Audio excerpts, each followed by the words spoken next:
देखिए टॉपिक है sensitivity analysis. Sensitivity analysis commerce का भी एक पार्ट है, ठीक है। तो बजट वगैरह में उसका कुछ यूज़ होता है, वहाँ हम नहीं जा रहे हैं। हम एलपी में बात करने जा रहे हैं कि एलपी में सेंसिटिविटी एनालिसिस का मतलब क्या होता है।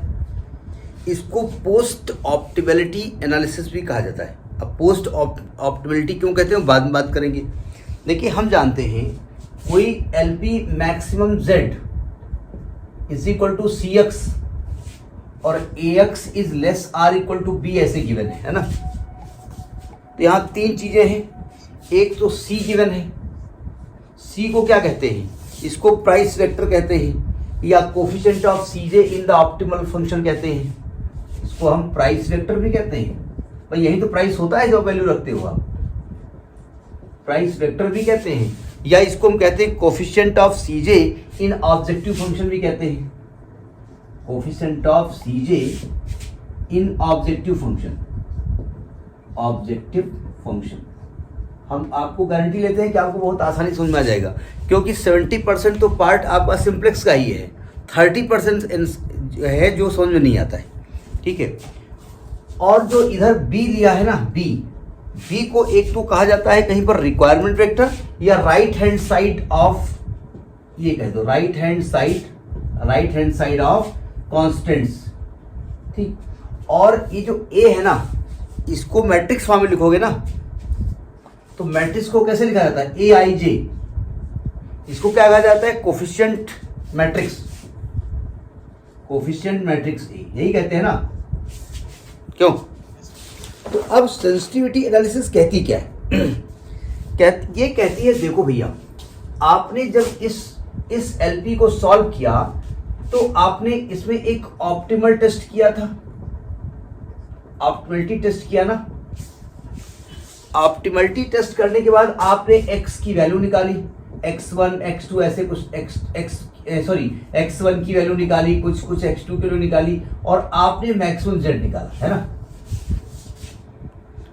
तो सेंसिटिविटी एनालिसिस कहता है देखो अगर मैं c की वैल्यू किस तरह चेंज करूं कि ये ऑप्टिमल टेस्ट चेंज ना हो, z वही रहे, नहीं समझे, मतलब c की वैल्यू कितना चेंज कर सकते हैं कि ये मैक्सिमम z चेंज ना हो, या b की वैल्यू कितना चेंज कर सकते हैं या ए आई जे की वैल्यू कितना चेंज कर सकते हैं। अब बात पकड़ में आई, मतलब c की वैल्यू चेंज करके, b की वैल्यू चेंज करके या ए आई जे की वैल्यू चेंज करके हम ऐसा चाहते हैं कि ये जो ऑप्टिमलिटी डिस्टर्ब ना हो या डिस्टर्ब हो जाए, वो भी कह सकते हैं क्वेश्चन में कि हम चाहते हैं कि ऑप्टिमलिटी डिस्टर्ब हो जाए और वैल्यू इतनी हो जाए, तब क्या होगी, नहीं समझिए, कई तरीके से।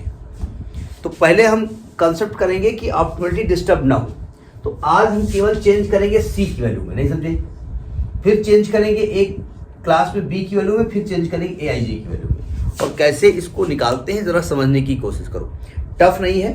पहले हम क्या करेंगे, अपने गिवन एलपी को सॉल्व करेंगे with the help of simplex method.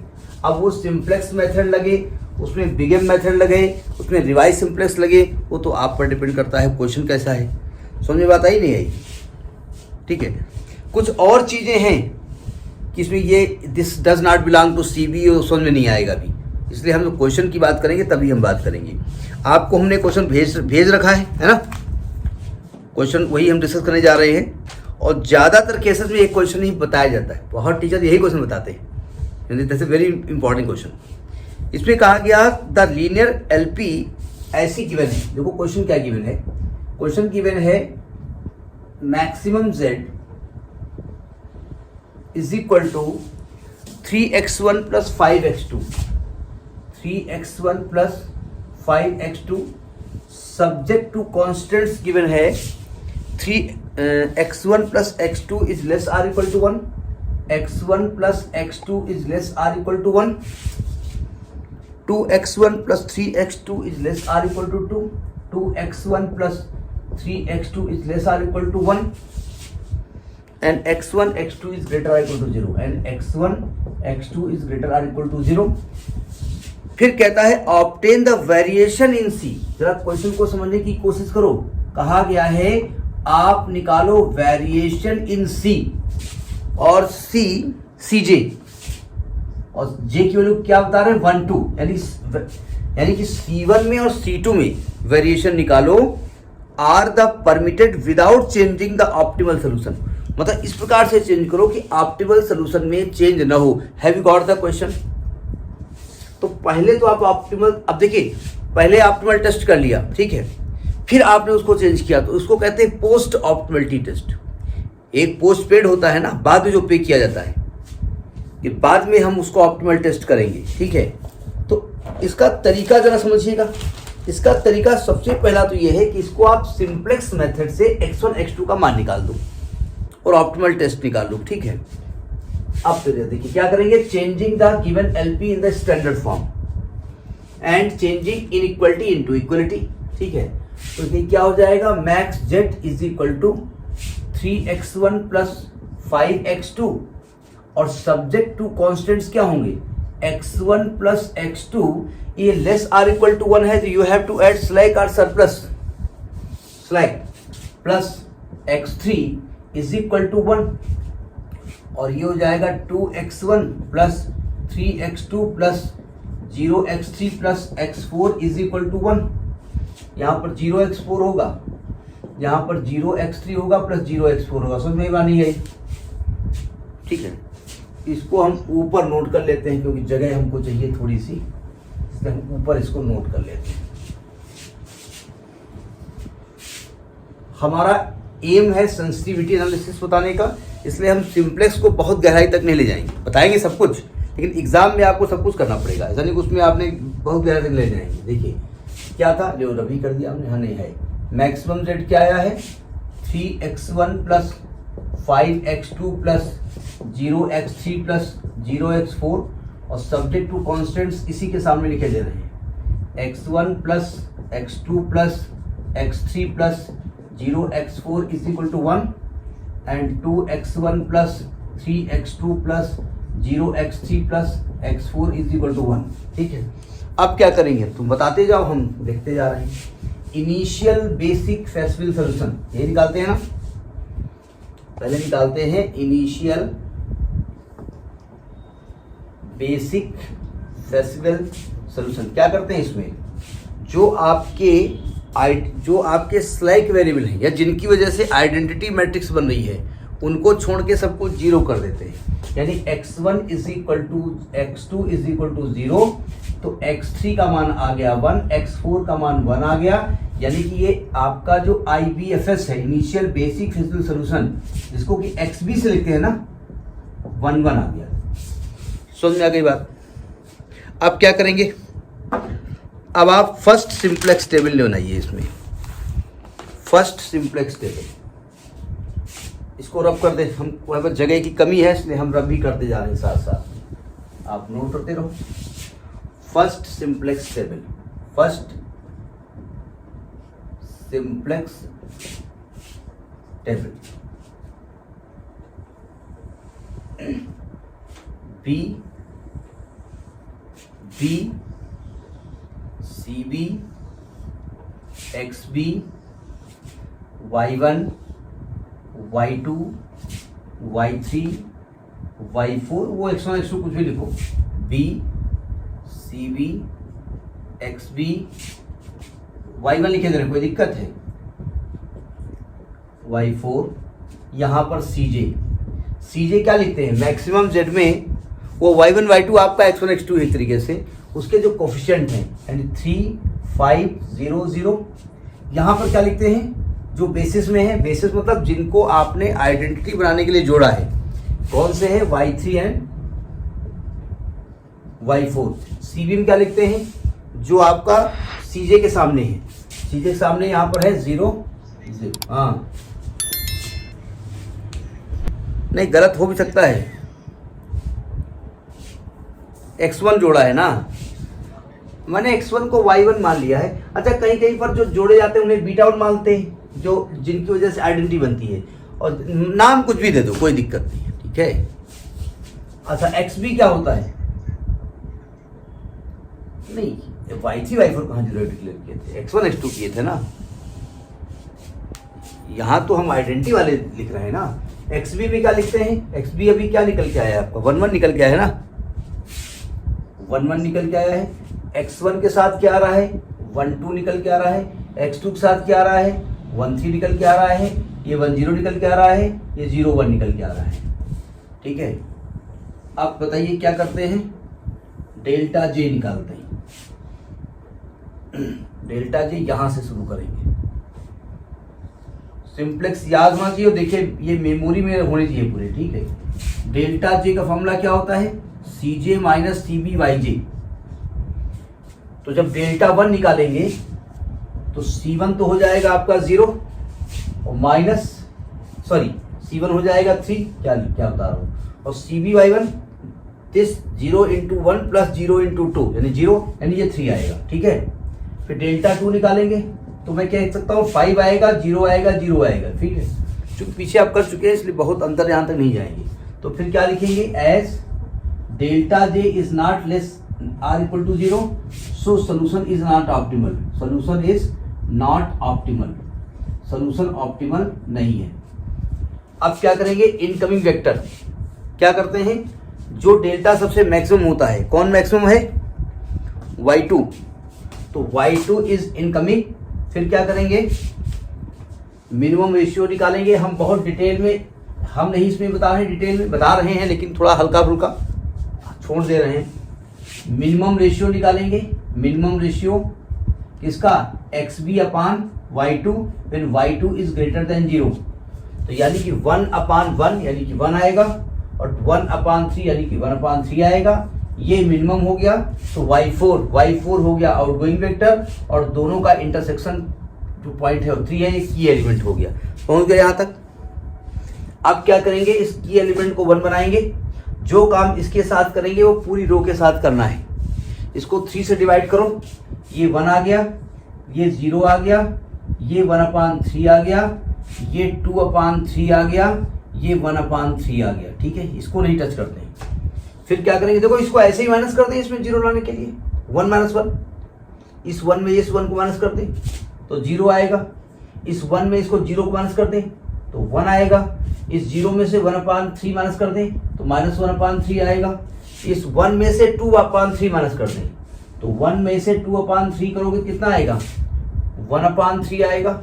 और 1 में से 1/3 माइनस करो तो 2/3 आएगा। समझ में आ गई बात, नहीं आ गई? अब आप सेकंड सिंप्लेक्स टेबल बनाएंगे, इसी में हम बना रहे हैं। सेकंड सिंप्लेक्स टेबल में क्या होता है, ये सेकंड सिंप्लेक्स टेबल बनने जा रही है। सेकंड में क्या होता है कि ये जो वैल्यूज है ना, इसमें इनकमिंग वेक्टर कौन है, y2 और आउटगोइंग है y4, यानी y4 की जगह y2 आ गया और y2 के सामने है 5। यानी ये बताइए ये C3 है कि नहीं है, C1 C2 C3 C4, ये C3 है ना और ये C2 है, सही कह रहा हूं ना मैं। और ये है 2/3 और ये है 1/3, ये है 1/3, ये है 2/3। सेम आ रहा है, कुछ गड़बड़ है क्या? ये है 0, ये है 1, ये है 1 0 पहले से लिखा हुआ है, कोई दिक्कत नहीं। -1/3 और 1/3, -1/3 और 1/3, और इसको आप माइनस करो, हटा दो मिनिमम रेशियो। फिर इसको ऑप्टिमल टेस्ट करते हैं,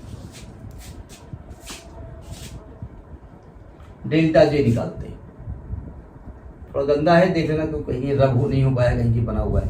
देखिए डेल्टा 1 निकालते हैं, क्या होगा 3 माइनस CBx1, 0 इंटू तो 0 आएगा और माइनस का 10/3, तो 3 को 9 माइनस प्लस 10/3। गलत कर गए क्या, ये मल्टीप्लाई होगा ना, तो सॉरी ठीक तो है। 3 माइनस CBy1 होगा ना, तो ये तो 0 आएगा और ये प्लस होगा ना, माइनस कहाँ से हो जाएगा, प्लस 10/3 आएगा। यहाँ माइनस आएगा, ये 3 आएगा, यानी कि आ गया आपका -1/3, है ना। फिर डेल्टा 2 निकालते हैं। डेल्टा 2 होगा C2 यानी कि 5 माइनस 0 और 5, 5 माइनस 5 आ गया यानी 0 आ गया। फिर डेल्टा 3 निकालते हैं, 0 माइनस 0 इंटू 0 तो 0 आ गया। फिर डेल्टा 4 निकालते हैं, 0 माइनस 0 और 5/3 यानी -5/3 आ गया। तो all the delta j's are less or equal to 0, so solution is optimal. तो आप लिखेंगे all the delta j's, all delta j's are less or equal to 0, so solution is optimal. Optimal तो यहां पर देखो, एक्चुअली आपके पास जो variable थे पहले से वो x1 x2 थे ना, तो क्या मैं कह सकता हूं कि x1 की वैल्यू 0 है और x2 की वैल्यू 1/3 है, और जो मैक्सिमम z है या तो यहां x1 x2 रख दो, या आपका फॉर्मूला क्या होता है, CBX भी होता है ना, सिग्मा CBX भी यही होता है ना। क्या फॉर्मूला वैल्यू निकलेगी मैक्सिमम z की, 0 + 5/3, तो 5/3 आ गया ना। मतलब x1 x2 यहां रख के करके भी निकाल सकते हो, या आप ऐसे निकाल सकते हो। ठीक है, वैल्यू निकल आई। अब सावधान, अब मेरा मेथड अलग है, मैं समझाने के लिए लिख रहा हूं। आपके कॉलेज में जो टीचर ने पढ़ाया वो अपना मेथड होगा, अगर आपको वो समझ में आ गया तो वही अडॉप्ट करिएगा। ठीक है, नए तरीके से ना करिएगा, और वरना मैं जो समझाने जा रहा हूं और वो ये गारंटी है कि बहुत अच्छी तरीके से समझाऊंगा। सावधान, रब करें इसको। अब देखो, आप अब क्वेश्चन पे आओ। क्वेश्चन ने क्या कहा, क्वेश्चन ने कहा कि ऑब्टेन द वेरिएशन इन सीजे, यानी आपसे कह रहे हैं कि वेरिएशन इन C1 C2, जे की वैल्यू 1 2 लिखी है ना, यानी आपको कहा गया है कि वेरिएशन इन C1 C2 करिए। शर्त यह है कि आपके ऑप्टिमलिटी टेस्ट में कोई डिफरेंस ना आए, कह रहे हैं ना आपसे। तो मैं अपने मेथड से बताने जा रहा हूं और मैं गारंटी दे रहा हूं कि आप कहेंगे अरे दैया इतना आसान। सुनो ध्यान से, मैं अभी करने जा रहा हूं वेरिएशन इन C1। देखो ध्यान से, पहला स्टेप में लेके जा रहा हूं कि वेरिएशन इन C1। सुनो ध्यान से, पहले C1 क्या था, 3 था ना,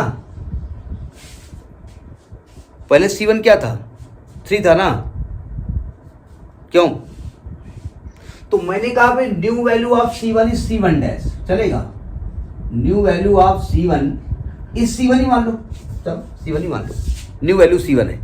तो जब नई वैल्यू C1 हो जाएगी तो क्या आपका मैक्सिमम Z में 3 की जगह C1 नहीं आ जाएगा? नहीं आ जाएगा। तो आप क्या कह सकते हो कि न्यू मैक्स Z जो है वो C1x1 + 5x2 नहीं हो जाएगा, क्यों? तो अगर आप न्यू सिंप्लेक्स टेबल आप बनाएं, न्यू सिंप्लेक्स टेबल इस केस में बताएं, तो क्या यहां पर C1 नहीं हो जाएगा? हो जाएगा ना। और कुछ चेंज तो होने वाला है नहीं, क्योंकि C1 यहां बेसिस में है नहीं। अगर यहां होता, यहां की वैल्यू होती, क्योंकि C1 किसके करस्पॉन्डिंग है, x1 के करस्पॉन्डिंग है ना,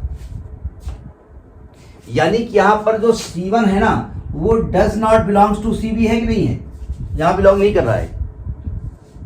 तो यहां दो केस वहां पर आते हैं, एक आता है CJ belongs to CB and CJ does not belongs to CB, नहीं समझे? तो अब ये लॉजिक समझाए वो क्यों लिखा होता है। CJ का मतलब देखो, CJ इसके लिए रिप्रेजेंट होता है ना, C1 C2 C3 C4, और C1 C2 C3 C4 Y1 Y2 Y3 Y4 के लिए है, क्यों? तो जब आप C1 की बात कर रहे हो तो C1 के करस्पॉन्डिंग वेरिएबल Y1 है कि नहीं है, यानी X1, और X1 बेसिस में है नहीं, तो आप कह सकते हो ना कि C1 does not belong to CB, ये केस हो गया। ठीक है, अब देखो सावधान, तो आपके हिसाब से डेल्टा जे चेंज हो जाएगा ना, डेल्टा जे चेंज हो जाएगा। ये सब चेंज करो, कितना आएगा delta J, new delta J निकालो। तो ये डेल्टा जे क्या होगा, CJ माइनस CB YJ होगा ना। तो जब आप डेल्टा 1 निकालोगे, समझने बात आ रही नहीं आ रही, हमने C1 को चेंज कर दिया, हमने कहा C1 की वैल्यू, नई वैल्यू C1 है, पहले 3 थी उसकी जगह C1 लिख दिया, चलो हटो, और अब फिर हमने ऑप्टिमलिटी टेस्ट किया। अब देखो ध्यान से, जब आप C1 निकालोगे, सॉरी डेल्टा 1 निकालोगे, तो क्या ये C1 माइनस CB Y1 होता है? तो C1 है C1 और CB Y1 क्या होगा? देखिए 0 प्लस 5/3, 5/3, तो क्या ये C1 माइनस 5/3 नहीं आएगा?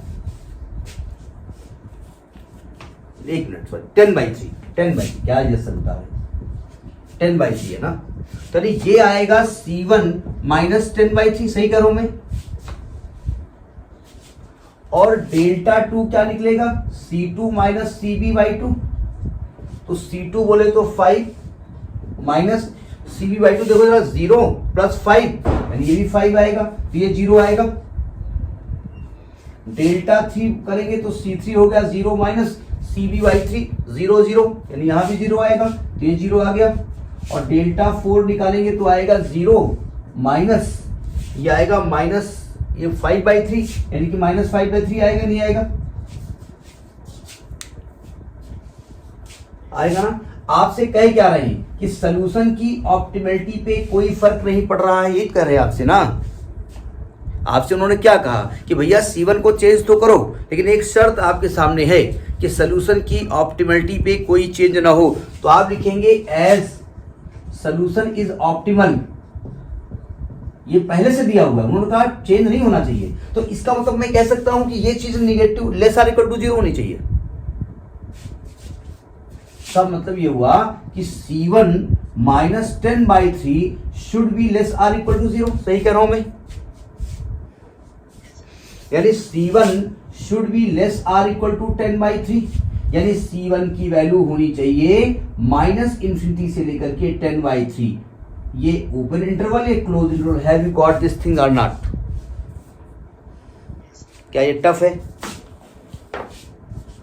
लेकिन क्वेश्चन ये नहीं पूछ रहा है, आंसर यही दिया है, बुक जो मेरे सामने रखी हुई है। क्वेश्चन कह रहा है variation in C, variation in सी, सुनो ध्यान से, सुनो ध्यान से, वेरिएशन इन सी बोला है, ठीक है? आपके C1 की वैल्यू पहले मान लिया आपका जो C1 था वो ग्रेटर आर इक्वल टू नहीं, ग्रेटर देन माइनस इंफिनिटी है and less or equal to 10/3 है।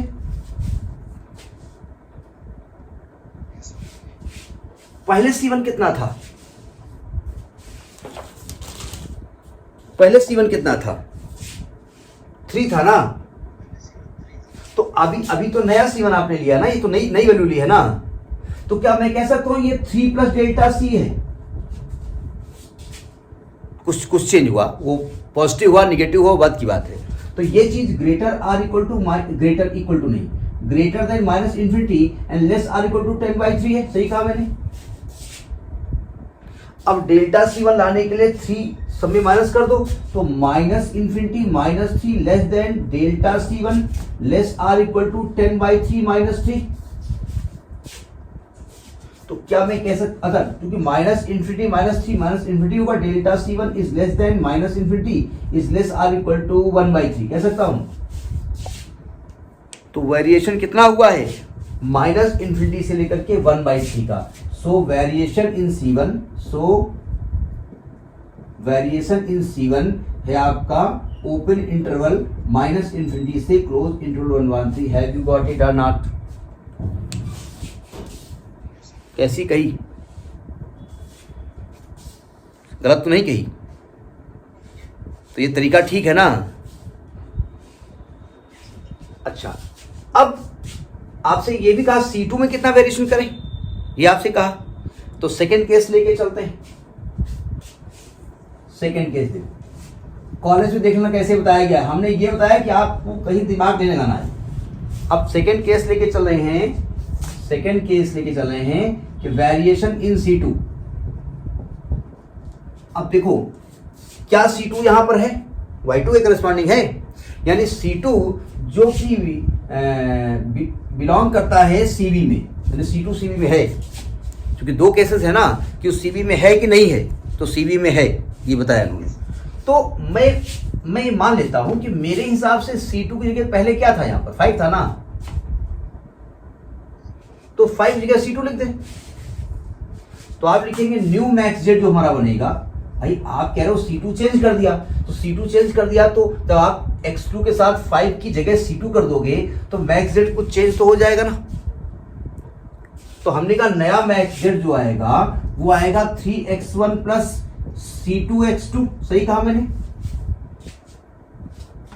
तो हमने कहा भाई न्यू सिंप्लेक्स टेबल बनेगी, तो न्यू में यहां पर तो 3 रहेगा, यहां पर C2 रहेगा, सही कहा नहीं कहा।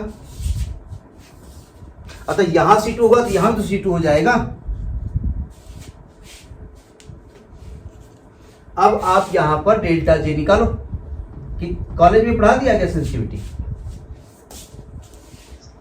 क्या इसी मेथड से निकलवाया उन्होंने? अरे वाह, तो राजा बेटा हो गए। एक्चुअली में जो बुक में मेथड लिखा है, लिखा कुछ ऐसा ही होगा, लेकिन बड़ा कॉम्प्लिकेटेड टाइप का दिख रहा था, ठीक है, हमको बड़ा मजा नहीं आ रहा था, तो मैं लगा हुआ था कि हमने कहा ये ज्यादा ठीक रहेगा। अच्छा ये जरा देखो डेल्टा 1 निकालो, डेल्टा 1 आएगा 3 माइनस, देखो इधर 0 प्लस यानी 2C2/3, यानी ये आएगा 3 माइनस 2C2/3। जरा डेल्टा 2 निकालो, C2 माइनस 0 प्लस C2, यानी ये 0 आएगा। डेल्टा 3 निकालो, 0 माइनस 0 0 0 आएगा, यानी ये 0 आएगा।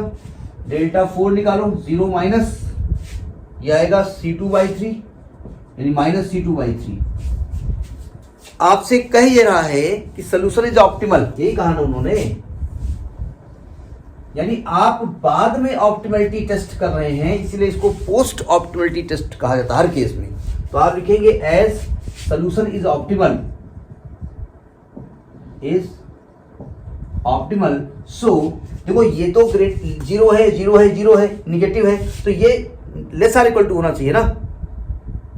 यानी कि मैं कह सकता हूं कि 3 minus 2C2/3 should be less or equal to 0, have you got it?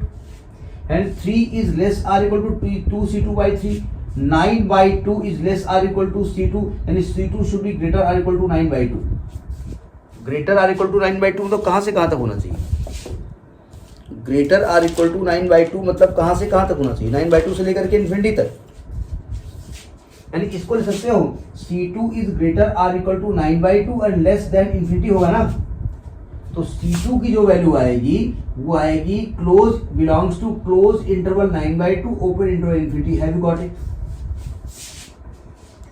लेकिन आपसे तो कह रहा कि वेरिएशन बताओ। तो एक्चुअल में नोट कर लिया ना, एक्चुअल में C2 की वैल्यू जो है, जो आप कह रहे हो greater or equal to 9/2 less than infinity है, एक्चुअली होना तो चाहिए था 5, होना तो चाहिए था C2 की वैल्यू 5, सही कह रहा हूं ना। लेकिन आपकी वैल्यू क्या हो रही है, वो कुछ चेंज हो रही है, तो हमने कहा ये 5 प्लस डेल्टा C2 हो गई है, तब ये C2 हो गई, नहीं समझे? होना चाहिए था 5 में कुछ चेंज हो गया है। ये greater or equal to 9/2 and less than infinity, 5 से माइनस कर दो, तो 9/2 minus 5 is less or equal to delta C2 is less than, ये तो इन्फिनिटी रहेगा भाई। इन्फिनिटी में 5 माइनस कर दोगे तो क्या कर लोगे, कुछ नहीं होगा। तो ये कितना आएगा, 5 दूनी 10, यानी कि -1/2। कैलकुलेशन सही है ना? Is less or equal to delta C2 is less than infinity, यानी जो वेरिएशन इन C2 है, वेरिएशन इन C2 जो डेल्टा C2 है वो बिलोंग करेगा -1/2 से लेकर के infinity, have you got it? हमने बहुत स्पीड से बताने की कोशिश की है, कोई दिक्कत? आपका एक क्लास माना जाएगा। हम चाहते थे इसको लपेट दें 1 घंटा तक, लेकिन हम चूंकि सिंप्लेक्स आपका पढ़ा हुआ था ना, अगर सिंप्लेक्स ना पढ़ा होता तब दिक्कत होती है। तो अच्छा आपके कॉलेज में यही मेथड बताया गया ना, ये ज़्यादा आसान है। बुक में जो मेथड दिया है उन्होंने बहुत C2 बिलोंग्स टू CB बताया, क्या घिस भी किया हुआ है, ठीक है? तो ये आप कर लीजिएगा, ठीक है?